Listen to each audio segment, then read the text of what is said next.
Fantasy Mania 2. The War on Valademkin City. Chapter 41. Rhinopolis was able to get his movement back after getting electrocuted. He could see Lucifont on the ground struggling to get up. Rhinopolis looked the other way and saw defenseless people running everywhere for safety. He looked at several buildings and saw people being thrown out of windows and roofs. He just couldn't take it anymore. On one hand, he had to keep fighting because they knew he was a cry. And to everyone here, all cries are here to destroy. But on the other hand, he didn't want to kill anymore. This was truly not their way of life back home. This was a totally different side of who they were. Soon the number of people that lived in the city were getting less and less. Ziboris knew it was getting to the point where they couldn't hold off anymore. Eiffel told Lucifont it was best if they left because the cries had already taken down nearly every building there was. Death was everywhere. Zibolio looked at the city. He began to laugh out loud. Rhinopolis knew it had to stop right now. This wasn't who his father was. Soon Arden began to head out of the city entrance with Ziboris and Eiffel. Lucifont wasn't far behind them. Zibolio turned around and noticed Lucifont had fallen behind. Zibolio smiled and flew down onto the ground behind Lucifont. He then saw one of their swords laying on the ground and picked it up. Zibolio began his way towards Lucifont. Arden looked back to make sure he was coming. But as soon as he did, a long sword had went directly through Lucifont's chest. He died instantly. Arden yelled out his name out of pure desperation. Eiffel and Ziboris couldn't believe that their close friend was gone. First it was Shitus. And now Lucifont. This was too much to take in.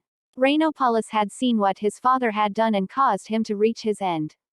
Zibolio pulled out the sword and Lucifont's body hit the ground. Blood streamed across the city street. Zibolio turned to look at his son and he couldn't see him anywhere. Soon out of nowhere, Zibolio was slammed into the ground by his own son. And was struck by several of his own people with fire.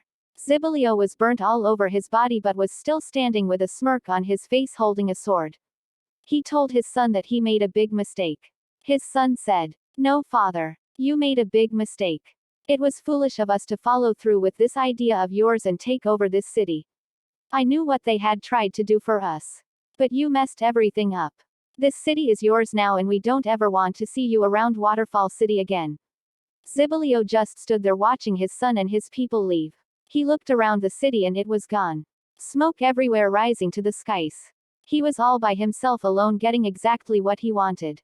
But at the same time, he lost everything he once had. He threw his sword onto the ground and watched as every one of his people were no longer seen. This was truly the day Zibolio was no longer the Zibolio his people had known. Meanwhile Eiffel, Ziboris, and Arden had already left on the Skyliner and began their way to Eiffel Mountain. They were silent for nearly the entire trip. Once they had been far enough away, Eiffel could see nothing left of the city but smoke. He had a difficult time even focusing. Arden then realized something even worse. He remembered that Lucifont had mentioned that he had 2 little boys. Soon a tear came down his face. He knew it had to be done. But had to notify the people of Sita village as well. Once they arrived at Eiffel Mountain, they docked the Skyliner and got out. They went into the big glass room Eiffel used for many of his creations. They quietly took a seat.